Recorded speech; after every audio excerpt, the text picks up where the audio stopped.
Mga mimasor, ang init. Wasak na kami dito. Pero anyway, welcome back to my channel. So right now, papunta tayo dun sa pinagparkan natin ng motor. Kasi pupunta na kami ng Khao-Chi-Chan Shrine. So again, magbumotor lang kami papunta doon. And come along with us in this new adventure. Let's all enjoy together. See you there. Eto na yung motor namin. Oh, ang ganda, diba? Full tank ba to na binigay sa atin? Oo. So, kailangan ibalik din natin full tank? Hindi naman. Or part na yun ang binayaran natin? Perfect. So, ayun guys, nag-quick 7-Eleven run lang kami after doon sa museum. Kasi sobrang init. As of the moment, it is 12. So, kaligitnaan ng araw. Bili lang kami ng coffee dito and cold drinks. And I'll see you later. On our way to Khao-Chi-Chan Shrine. Currently, CJ is driving. So, ako yung naka-video. Siya ang designated videographer ngayon, guys. Yeah. Si Miss J.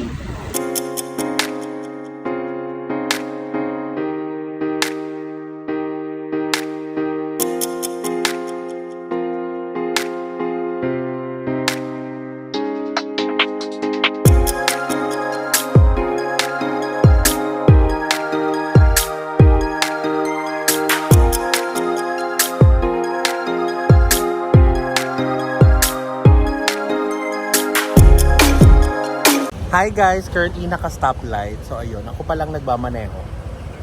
Oh, laban. Laban. We'll see you later.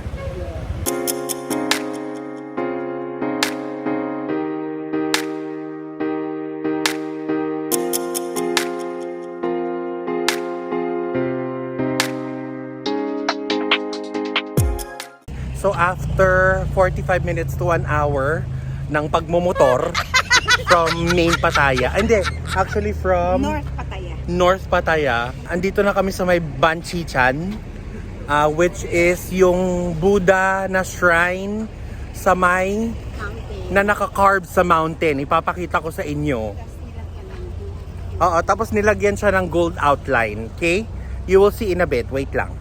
Lakad na tayo papunta doon sa mismong Buddha or mountain na may naka-carve na Buddha. Tas outline ng gold. Eto siya, oh. Ganyan yung itsura niya. Oh. Eto tayo. So, this is the walkway going there. Ay, masakit sa kamay. Kasi nga, yung yugyug ng motor. Tsaka yung hangin kasi. Tsaka yung hangin sobrang masakit sa tenga kasi nga hindi pa tayo mabilis. Nasa 40 to 60 kilometers per hour lang kami, guys. We're breaking the wind kasi yung... True, yung hangin kasi against ng daan natin. So eto guys, naglalakad tayo papunta doon sa mismong mountain. Ang ganda dito, guys. In fairness, hindi ganun kainit ngayon, no? Oh.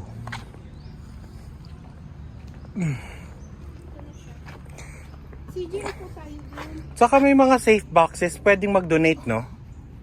Hi! Sawadee krap!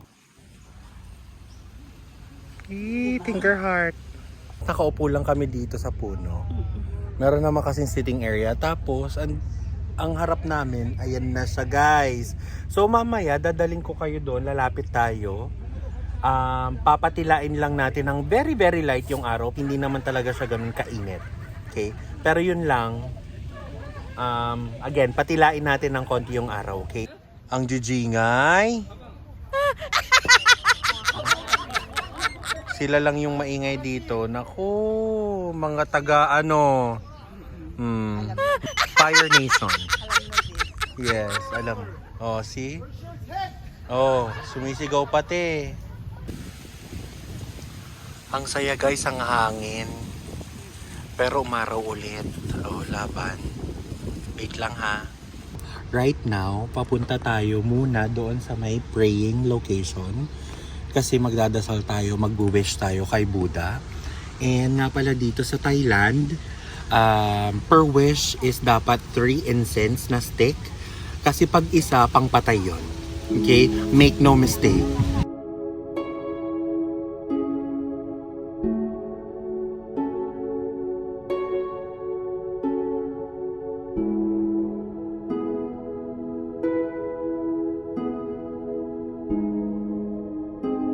Guys, so kailangan, hindi naman kailangan, pero at least mag-donate kayo before kayo kumuha.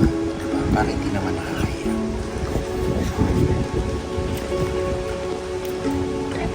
20 ba?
So ayan na guys, after nating mag-pray, mag-walk na tayo papunta doon sa mismong Buddha na malaki, yung doon sa may mountain. Pakita ko sa inyo. Ayan na siya. With all of its glory. Sobrang laki niya. Tignan niyo yung mga yung mga tao, ang liliit, 'di ba? Take note, malayo pa sila sa Buddha.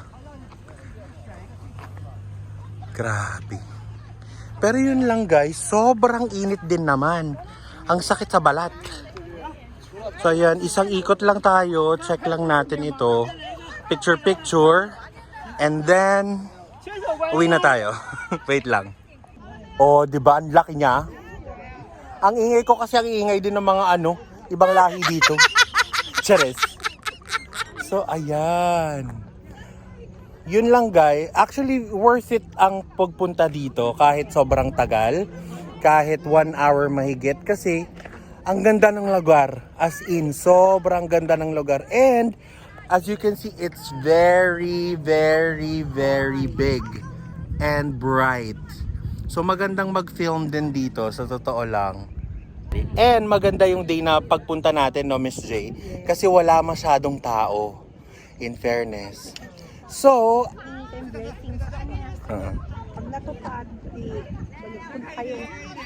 what we did or what I did na in-advise sa akin ni Miss J is hingi ako ng blessing sa kanya, which I did kanina nung nag-pray, and then mag-specify ako na kapalit kung tinupad niya yung blessing na yon.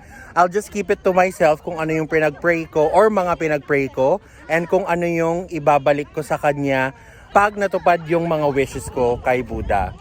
I'll end my mini vlog for now. And if you like this video, or even if you did not, please don't forget to like, share, subscribe, and leave a comment to all of my videos. And of course, subscribe to my channel. And don't forget to hit that notification bell para naman ma-notify ka tuwing mag-upload ako ng video, mga Mimisaurus Rex. So again, I'll see you on the next one. Sawadee krap! Anong tawag dyan? Songtail. Songtel.